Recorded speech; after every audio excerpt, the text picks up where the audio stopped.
এবার যাও, এখন আমাকে যাইতে হবে।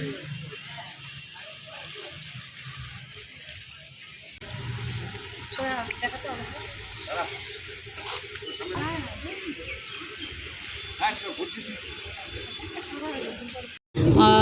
সত্যি খুব ভালো লাগছে। পশ্চিমবঙ্গ রাজ্য বিধানসভার যে গণতন্ত্রের উৎসবের প্রায় প্রস্তুতি পর্ব 1-1.5 মাস ধরে আমরা করে যাচ্ছিলাম, তার সেই উৎসবের আজকে দিন।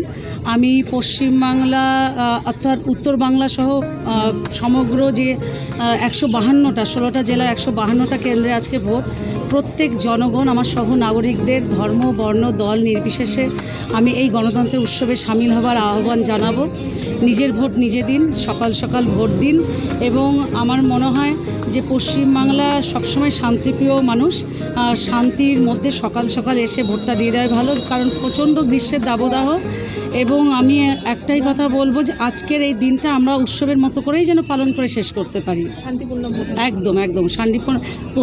প্রত্যেকবারই বিগত 15 বছরে শান্তিপূর্ণ যে নির্বাচনই আমার পশ্চিমবাংলায় হয়েছে, এবারও তাই অক্ষুণ্ণ থাকবে। অনেকেই ভোট দিতে পারেনি, হ্যাঁ, সেটা তো একটা পরিকল্পনা ছিলই বই কি। অনেকেই কি সবাইকেই বাদ দেওয়ার একটা পরিকল্পনা ছিল, সেখানে অনেকে তারপরেও বাদ পড়ে গেছে। কিন্তু আমরা এটা নিয়ে মমতা বন্দ্যোপাধ্যায় বারে বারে আন্দোলন, আমরাও পথে নেমেছি। তারপরেও যারা বাকি রয়েছে সেটা নিয়েও আমরা নিশ্চয়ই আগামী দিন দেখব।